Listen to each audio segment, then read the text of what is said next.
Hi, welcome back to another YouTube video. Today I want to talk about exercise and chronic back pain, mainly because I've just done a session myself. Maybe you can tell from the hair. I already did a video on the importance of movement when you have, or if you're suffering from chronic back pain. So if you do want to check that out, have a look. I think it was a few weeks ago when I posted that. This one is going to be, I guess, a little bit more specific as to my own personal journey with exercise, and also the fact that I have suffered from chronic back pain for, I guess, the best part of 25 years. I'm going to cover a little bit about sort of my history with sport, some of the issues that have come up while trying to do sport, and having issues with back pain and other musculoskeletal pain, and also when it changed, what happened to my body, to my mind, and to my understanding and appreciation of my back pain in light of exercise. So hopefully, if you're trying to sort of get back to it, or if you are into exercising yourself but also suffer from back pain or other muscular issues, then yeah, maybe this can help. So I'll start with a little bit of my history then with sport and back pain, basically. The challenges that I have had have mainly been there because I'm actually really into sport. I'm really into exercising. I've always had a lot of energy. I've always been, I guess, willing and excited to run around, and as a kid I was always energetic and playing a lot of football or soccer, if that's your word for it. So I've had quite the journey of exploring sports, I suppose, when I was a kid. Issues came up for me when I was, I guess, in my mid to late teens. That's when my first sort of, that's when back pain really started to impact my activity level. Knee pain, shin pain, back pain, neck pain, musculoskeletal pain has sort of been with me for many years. So yeah, it's one of those things where you don't feel like you're incapable, yet the pain sort of stops you in your tracks. So I had, I had the lust, I had the desire to play football because I loved it, and doing martial arts as well. I in my early 20s as well was something I really enjoyed to do. Issues have come up for me around my exercise routine because I was essentially in too much pain. So even like going to the gym regularly, toning down my exercise, I took a break from football. I had to stop doing martial arts after 4 or 5 years. It was Hapkido I was doing, a Korean martial art, and yeah, it was kind of, it's kind of heartbreaking really, because if you're into sport at all in any way and you have fun doing it, because of course doing sport, exercising, whether it's on your own or in a team or just as a social group, it can be good fun, and it can be a little bit depressing actually, and a little bit tough to take when you are in the belief that your body cannot take you to where you want to go. And what do I mean by that? I mean, run from A to B without pain. Play sport, play football, play whatever your sport is, of course, in a fun and relaxed way, and not in a sort of maybe a fearful way. I know myself, I was afraid of injuring myself, which perpetuated the problems I had, because it was kind of a pain-fear cycle. So anyone who is familiar with mind-body work, knows that fear is a massive part of why our pain persists. So if you're interested in more details on that, my other videos have some information. Also, I'll drop some links in the description below to medium.com, where I blog about this stuff as well. But for this, I'll just carry on really along this same thread to do with exercise, because exercise, because of the fun factor, because it is energizing for us, and it gets our blood going, and it's social as well if you're doing it with friends. To miss out on that, or to have to, or feel like, I suppose, that you have to miss out because of your back pain, can make you feel a bit powerless. It can feel like you're at the mercy of your pain, and if only you didn't have back pain, you would be able to do X, Y, and Z, no problem. And that's largely true, right? Because mind-body pain is real pain. It's not a joke. It's no joke. It's not a made-up shit in your head. It's none of that. It's real pain, real physiological changes, and it can be tough getting to grips with that. So for many years, many years, I restricted my exercise. I considered myself out of action when it came to football / soccer, and found myself not really having a motivation to do sport in a way, because it wasn't fun. I was in pain. I was like, why would I do something that is causing me pain and generally isn't a fun time? So for some years I stopped exercising in, I suppose, a vigorous manner. I was doing more stretching, yoga, breathing, I guess that old line of managing my pain, as opposed to recovering. And that changed when I was introduced to mind-body pain, actually, and when I started to educate myself about what mind-body pain is. And it helped me build up a foundation of confidence in my body. Someone I talk about, Dr. Sarno, quite often. One of his treatment methods, as well as education, of course, as the main treatment method, is, and within that is the advice to just get back to it, get back to exercising, trust that there's nothing wrong with your body.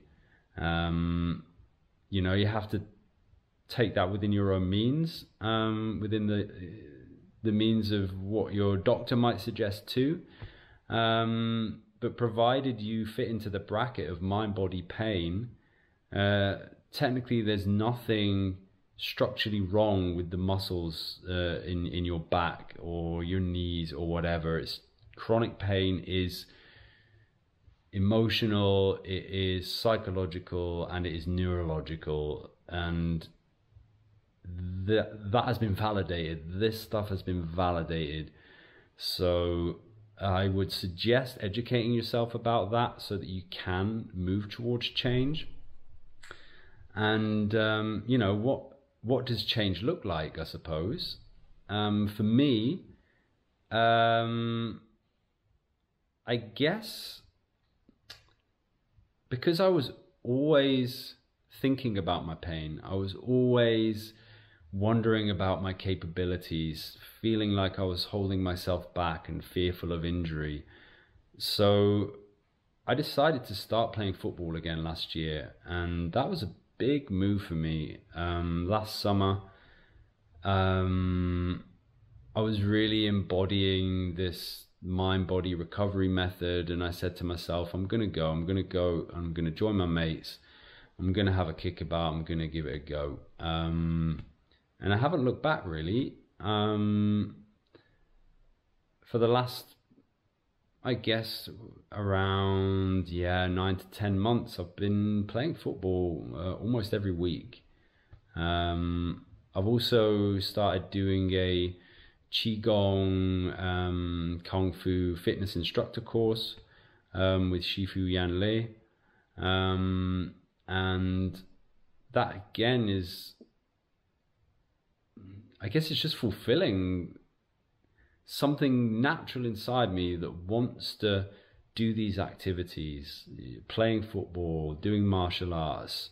You know, for me, it's football and martial arts. For you, you know, it could be ballet and yoga. You know, it's entirely up to the individual as to what sports to do.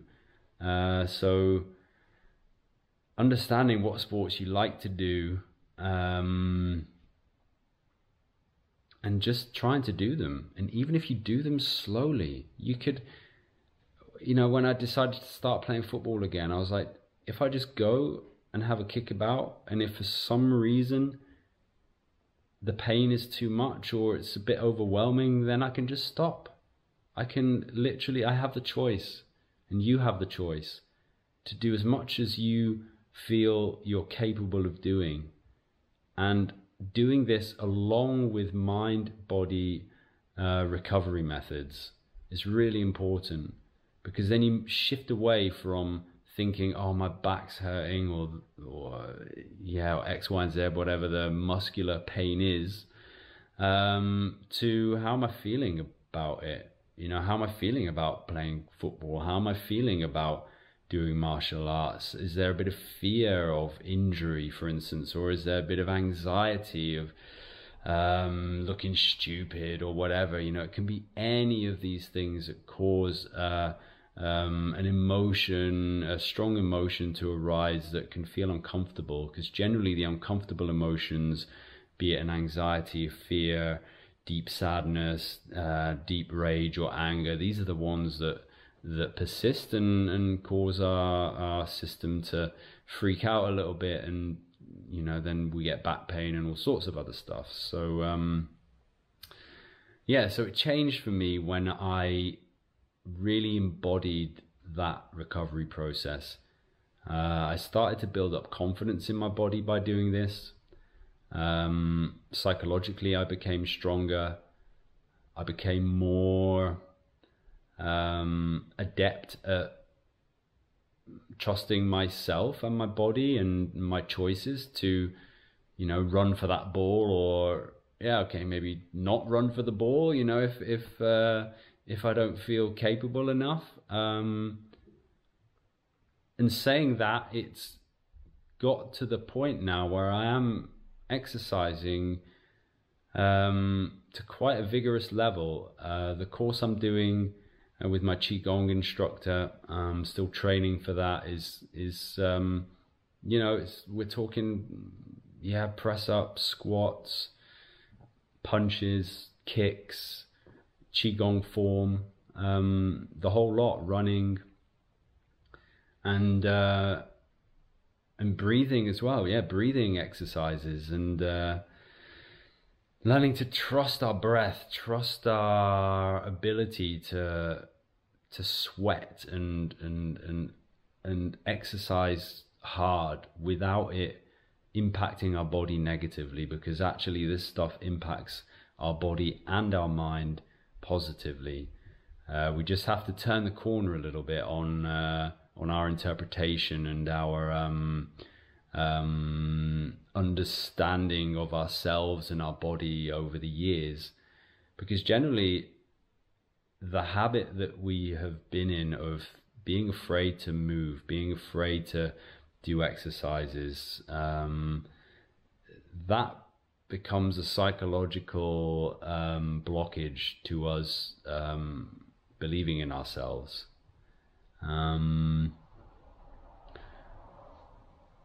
So yeah, I guess to summarize, because I suppose I've said as much as I want to say so far on this today anyway.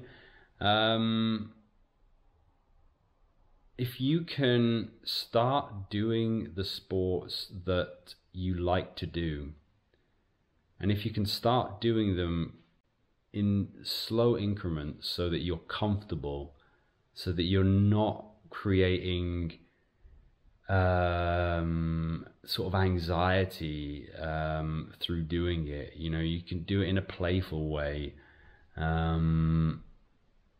then you can slowly start building up the confidence, start appreciating the joy and the excitement of doing the sports and the exercises you love, and doing them mindfully. So yeah, keeping in your awareness, I suppose, you know, how you're feeling, you know, is there anything emotional or psychological that might be holding you back, as opposed to just the body that are holding you back, you know? And just doing it. Simply doing it, not making excuses, because I, like many people, even before I start exercising, or maybe if I go for a run, there's always a resistance. There's always part of me that's saying, nah, you can't be asked today. Nah, don't bother, you leave it, you know. And this is our mind. This is our mind. We have to get past the thoughts, get past the repetitive belief systems that are essentially built in that, you know, that drive that voice in our head that says you can't do this. So exercise is a mental game as well as a physical game, and like anything in our lives, this mind-body connection is beyond doubt intertwined in such a unique way that yeah, I'm surprised that the separation of mind and body has got so far as it has, to be honest. So yeah, as a final point, learn to trust your body. Learn to use mind-body healing methods as a way to recover from your pain, because your pain will reduce. My pain is reducing. My ability to do exercise vigorously is increasing. I'm enjoying it. I'm not afraid anymore. Yeah, I still have to work with it. I still have to work with my mindset. So I know it can be downheartening if you love to do sport and you've been restricted because of body problem X, Y, and Z. I've been there, I've done it, and I can tell you right now, it is much better on the other side. But in between, you've got to do the work, and you've got to try and trust yourself and have fun. So do that for yourself. Go and have fun. Try and do some sport. Confer with the doctor or physio or coach or therapist, whoever you like, in order to help with that confidence, because sometimes we do need support. I've needed support over the years, and I continue to try and find support in the best way I can. So good luck and get moving. Bye for now.